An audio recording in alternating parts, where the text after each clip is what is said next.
Hey, David. Thank you for joining. Most people know you as through your super insightful and helpful work as an author and correspondent on technology, PBS, CBS Sunday Morning, New York Times, Scientific American, and in your dozens of books and podcasts. Suddenly, last year, you popped up with an epically handy new book, How to Prepare for Climate Change. I folded more pages in this book than any book I've ever read, and I've given out copies to all the ecoAmerica board and staff. I recommend it all over the place. It's a surprising book for several reasons. First, it's from David Pogue, the tech science guy. What prompted you to make climate change a focus of your career? Well, I think my career has included many years of explaining tech. I wrote a lot of the For Dummies books about computers, and later I started a series called Missing Manual series. And then I joined CBS Sunday Morning about 20 years ago, and I was sort of their science and tech explainer guy. And so that sort of became a focus of my work, is just explaining difficult topics to a larger audience. I'd been worried about environmental topics for a while. I'd done about a story a year on environmental topics for Sunday Morning, on fracking, on global warming, on the plastic in the ocean issue, and so on. But I will confess that this book was not my idea. I actually pitched a different book to Simon & Schuster, and they're like, yeah, we'll do that, but we'd like this to be a two-book deal. And we have another idea for your first one. What do you think of this topic? How to prepare for climate change. And I just totally jumped on it. And because the book begins with this quote from John Holdren, who was Barack Obama's science advisor, that, and some of this audience probably is familiar with this quote, that when it comes to climate change, we have three ways to react. There's mitigation, there's adaptation, and there's suffering. The only question is what the makeup is going to be of those three things. So mitigation, we hear a lot about: fly less, eat less red meat, try to reduce emissions. That's critically important, but I feel like it's really well covered. The second part, adaptation, nada. I mean, you just don't ever hear anything about what you should be doing right now to make yourself more resilient. And I just saw this yawning chasm of information that nobody was covering. I mean, governments and industry does adaptation, of course. They build seawalls, they breed new kinds of seeds that thrive in hotter, drier weather, and so on. But you're not going to build a seawall this weekend, So the book is intended to answer, what can you do as an individual to protect your family, your house, your finances, and your health. Wow. So you got into this because of your publisher saying, hey, climate change is going to be a big seller. One of the things that we try to do here is we try to engage everybody in climate change, get more people engaged. What in this book will help us get people engaged in climate change besides empowering them to tackle almost any problem they can think of on climate? It's occurred to me that the science that some segments of the audience reject, whether it's climate science or vaccine science or 5G cellular, they tend to be new science. They're science that hit us after we became adults. There aren't societies of people who claim that ice doesn't become water when it melts. There's no photosynthesis conspiracy theory. Those are established science. Nobody challenges those. It's only these new developments that came along in the last, couple of decades. So the solution to that is familiarity. We fear it because it's unfamiliar. That's my theory. So I think that's the ultimate opportunity I had in this book, is in a totally non-judgmental, non-partisan way, explain the science, explain the cause and effect, and therefore explain how you can resist it. That's the gist. The book, as you know, is shot through with climate science itself, why tornadoes are increasing, why hurricanes are becoming more violent, why wildfires are happening like they are, and here's what you do about it to protect yourself. But so it's a sneaky side channel of science explaining that goes on through the whole thing. That's beautiful. When I pass out books to people, I usually don't like to just hand them the book and say, hey, figure out what's good in this book. I usually try to point out some things in it. And in this book, I would tell everybody that they should read the introduction and the very first chapter on acclimating to climate change. Nice title. And then Where to Find Hope, the last title. Those 3 chapters are like a master class on climate change. And I like how you just assume that climate change is real. And these are all things, some of this stuff is more appropriate for some people than others, but this is what you can do. Whatever you can think of, whatever you're worried about climate change, go into the book and we'll find it. But, it's also calm. It's also sciencey, right? And so what is it about climate change? Is it too late? Do we have a chance? Should we be freaking out? You've got 5 kids. What do you think about climate change today? I went into this project much more upset and despairing than I came out of it. I mean, I wrote it during the end of the Trump administration. We pulled out of the Paris Agreement. The words climate change didn't appear on any federal website. I was just, isn't anyone doing anything? The definition of depression I learned from interviewing some of the folks for this book is not my life is terrible. It's my life is terrible and I'm helpless to do anything about it. And so that's the key here is that, and in fact, that's the key to the whole book. It's steps that you can take, actions you can take to make you feel as though you have some control over your situation. One person called it the first uplifting book about climate change. It was my editor, but who said that? But she's right. She's right. It is. It ultimately makes you feel better. So the answer to the question about how I feel and how I think the public should feel is that the range of outcomes and the range of action that we take is a spectrum. I hear so much black and white. I hear so much, people saying, oh, we're doomed. Humanity's extinct. We're headed for a barren hellscape. And then I hear people saying, oh, it's overblown. This is a natural cycle, blah, blah, blah. It's neither of those. It's a spectrum of actions that we can take and a spectrum of results that we will get. And you have to acknowledge that in the last couple of years, the world took a huge lurch toward action. I mean, we elected a president who talked about climate change in every single speech. That's a big change. Yale has a climate center, and they do an annual poll of Americans about their beliefs toward climate change. And in the latest one, first of all, I don't think there's anything such thing as a climate denier anymore, believe it or not. I don't think there's the number of people who say the weather hasn't changed at all since the 80s. I think that number is vanishingly small. I think what there are people who say, oh, this is a natural cycle. Our activities have nothing to do with it. And that's where this Yale study comes in. In the latest results, 29% of Americans say that this is part of a natural cycle. That's another 5% drop from the previous year. It drops 5% a year. And just for comparison's sake, 20% of Americans believe that aliens walk among us. So I think we're doing okay with the number of anthropogenic climate deniers. So anyway, so the answer is it's a spectrum, and we're starting way too late, and we're getting going way too slowly, but we are taking major actions. The car industry you've seen has completely committed to switch to electric. Country after country is making really impressive promises and progress. Not as much as we wish, but a lot more than 2 years ago.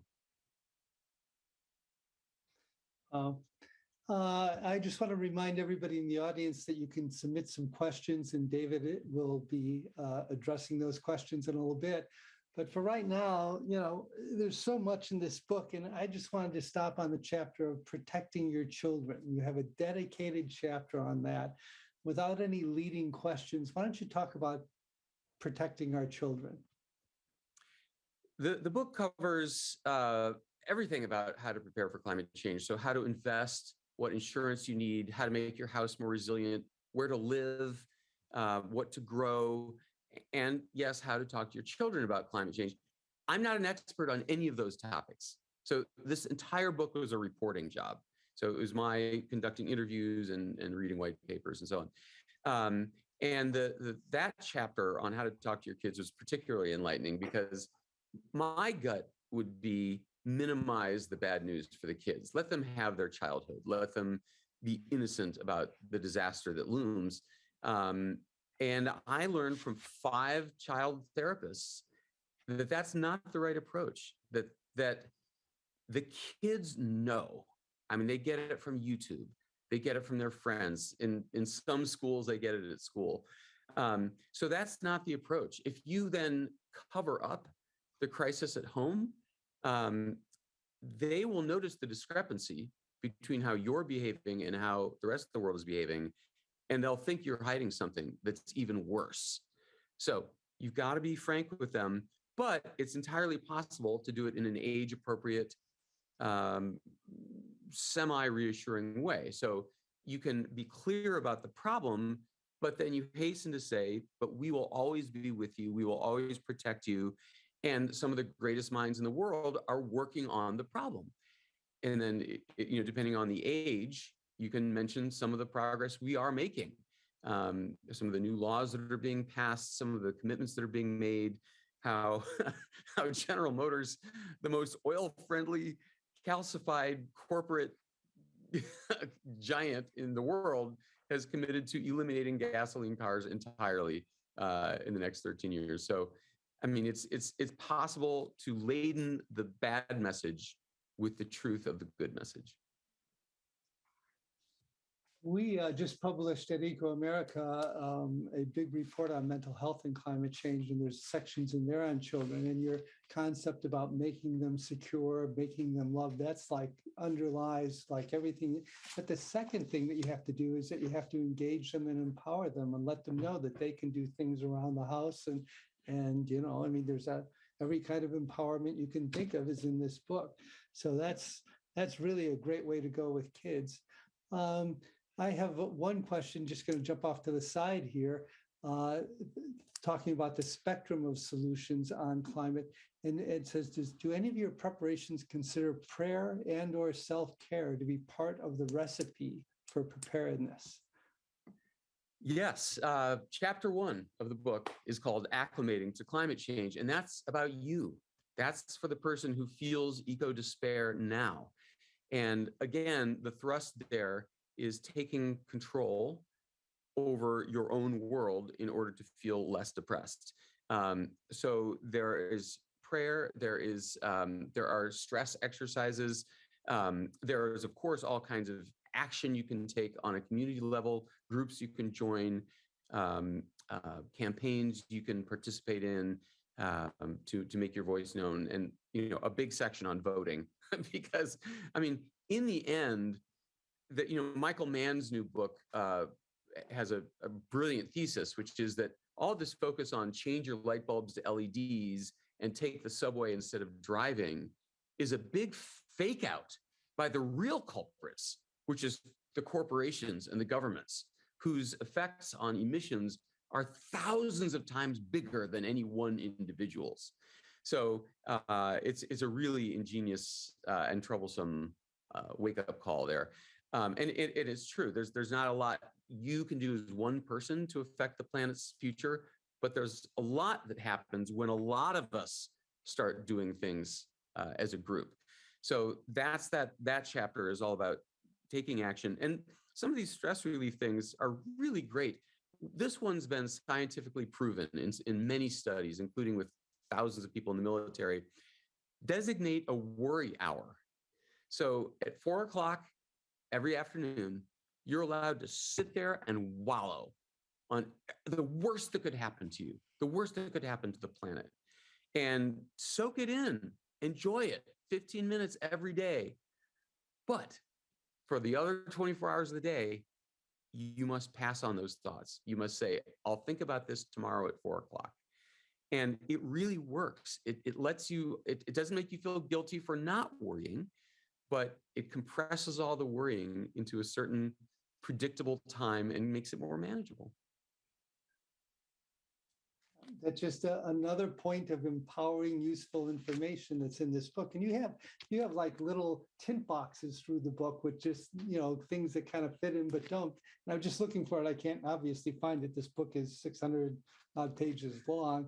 And I like how you put the footnotes digitally off to the side, right? But you have something here. It would have been another 100 pages. And you say how your home. Yeah, no, yeah. But the home insurance thing that, you might be getting ripped off on your home insurance, it strikes me that a whole bunch of this advice is practical, that even if you don't care about climate change, you don't know about climate change, you should pick up this book and read it because, if you care about a heat pump versus it's in the book, right? Why you should make decisions in your home and in your life in so many different ways. But maybe, just like you did, why don't maybe the insurance thing on your homes about how you could be underinsured and maybe a couple of other little points, and then we'll go back to some questions. Thank you. Oh my gosh. My wife jokes that I can commandeer a cocktail party for 2 hours talking about the National Flood Insurance Program. This chapter, it sounds like it should be the most boring, but it's not. It's fascinating. So one of the biggest problems of the climate crisis in this country is flooding. And it's because the alternation of, drought and then heavier than normal rains, the rain hits dried out ground and has nowhere to seep in. So it runs down into the lowest thing and floods our basements and our businesses and so on. In 2019, 8 of the 10 most flooded states in this country were not coastal states. We think, oh, it's sea level rise, blah, blah, blah. No, it's not. It's inland states with massive flooding, and it's going on all the time. And here's the kicker. Home insurance doesn't cover flooding. I bet not everyone watching this right now even realizes that. You might have home insurance, renter's insurance. It doesn't cover flooding. You're shafted if things go bad with flooding. So you have to buy that as a separate purchase. And because there's so much flooding these days, all the insurance companies got out of the business. So now only the government provides flood insurance. It's called the National Flood Insurance Program, NFIP. And it's fascinating. It's $25 billion in debt because you can't make money selling flood insurance anymore. There's so many floods, you'll lose your shirt paying out the claims. But the government still provides it. So anyway, so to answer your question, rule number 1 is, they say 15 minutes could save you 15% or more on your insurance. Not anymore. You need to know what's in your policy. Look at that first page, the declarations page, and see what coverage you have. It turns out you probably bought your insurance a long time ago to get the cheapest you could for the home you've got, and things have changed. Things have changed in your life. Things have changed outside. So look over the coverage. I was astonished to see what I bought. I mean, it had been a long time since I'd reviewed it. It was covering stuff that I didn't need covered. And so you can do really well and compare with other insurance companies. It's time to revisit that. That's a big one. So and another one. You have, go ahead. Oh, I was going to say, it's funny because in interviews, people always say, what's the biggest takeaway from the book? And I'm like, insurance. And you can see the interviewer going, oh, God. But it is. It's an important one, and it's more interesting than you think. And then the other thing is, you mentioned the actions you can take with your kids. The thing that breaks my heart above all is reading in the fires and the hurricanes, people who died in their homes because they didn't get warning. They didn't get advance notice that the disaster was coming. So for that reason, I suggest that everybody at this moment get your smartphone and download this free Red Cross app. It's just called Emergency.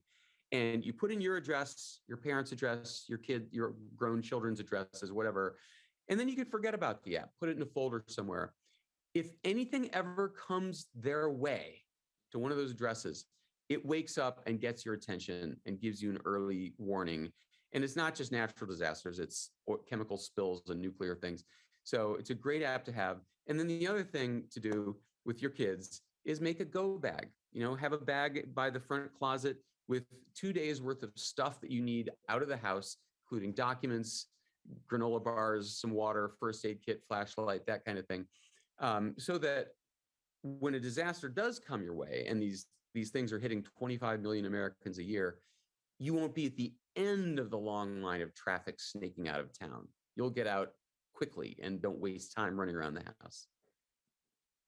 Yeah, I was in New Orleans for Hurricane Katrina, and I was at a furniture store buying furniture for my daughter, and the guy's nailing up boards to his windows. And I said, "What's going on?" And he says, "There's a giant hurricane coming." I was in that long line, and I can tell you that you don't want to be in that long line when you're fleeing a big storm. No. I'm going to go through a few of these questions here, but in the climate movement, there's a big thing about climate justice, that the people in the lower income neighborhoods are put next to all the pollution, that they don't get where are they raising the roads and building the dikes in Miami Beach? It's not in the lower or middle, it's where the money is.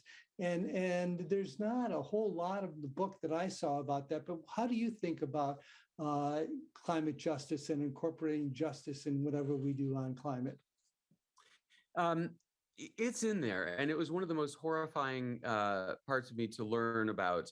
I think you'll find most of that discussion in the heat wave chapter, because poorer areas tend to have more pavement, so they heat up more from this in a heat wave. They have less greenery around them, and that makes both the pollution worse, right? Because plants photosynthesize, absorb carbon dioxide, and purify the air. And it makes the heat much worse because of the urban heat effect.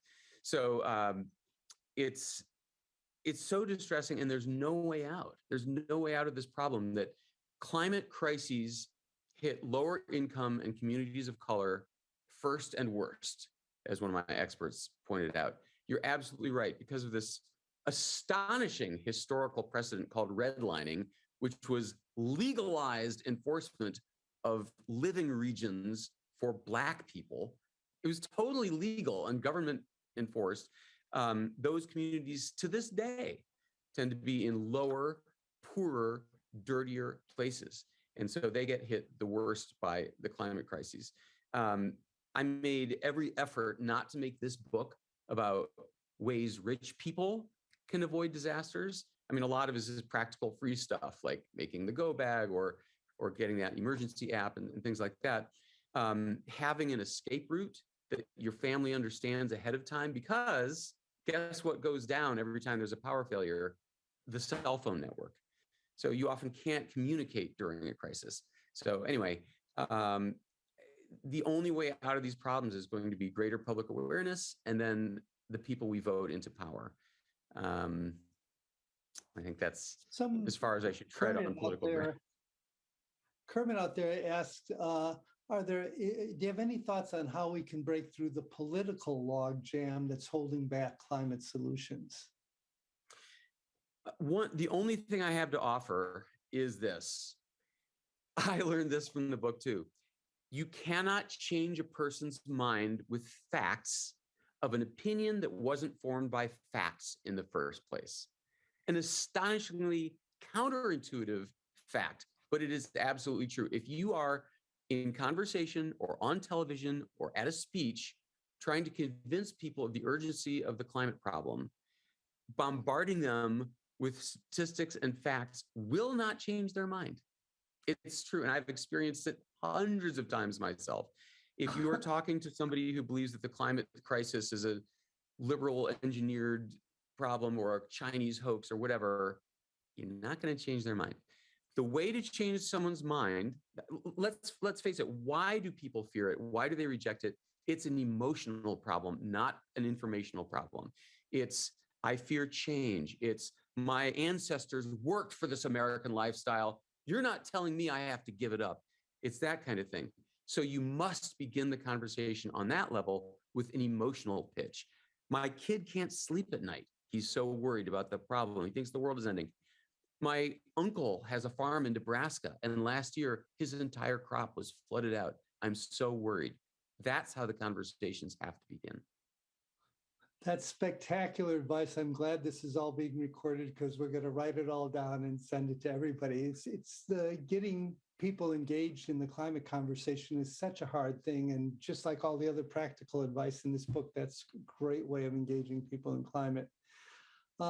Someone has asked about investing in the climate era. What are the things that we should avoid? What are the things that we should do? Love this topic. First of all, my editor and I had a long conversation about, is it crass to include a chapter on investing to make money from the climate crisis? And what all my experts said is no, because every time you invest in a company that is climate forward, that is helping with the problem, you are in effect helping the world at the same time. So the obvious answer would be, solar panels and wind turbines, right? We know that that's where energy is going. There are no more coal plants planned for the United States. Coal is on its way out. The problem with solar power and wind is that they've gotten so cheap. I mean, solar power is ridiculously inexpensive, about 100 years quicker than any expert ever expected it to be. And it's because the Chinese factories that make the components are just commoditizing them. They're just flooding the market with the panels and the wind turbines. But that's what makes them a bad investment, right? It's a race to the bottom. But think farther upstream. Who stands to gain from solar and wind getting so cheap? It's the electric companies. Because when they replace dirty oil and coal with free, cheap, clean energy, think about it. When they use oil and coal, they have to buy the raw materials, they have to refine it, they have to burn it, and then they have to comply with whatever regulations there are from state and federal. And that all costs money. They pass those costs on to you, the consumer. When they switch to solar and wind, they have no raw materials expenses, no regulations to abide by. Their costs as a company go down. But do you think they're going to change the prices for us? Of course not. They're going to keep their profits even higher because their income stays the same, but their expenses go down. So Xcel Energy, NextEra, their big utilities are investing hard in clean energy. And they, because many states, half of the states now have mandates to switch to clean energy in the coming years. So they have these electric companies have a guaranteed customer for this clean energy that they're making. And they are the ones who will make out like bandits. Okay. From Bruce, the book is about adaptation, as you said. And then the question is, if climate change keeps getting worse, adaptation will never quite be enough. And so how do we balance out those two things? How much energy should we put into stopping climate change versus adapting to climate change? I mean, what's enough? I mean, any preparation that you take to make yourself more resilient is better than not having taken any action.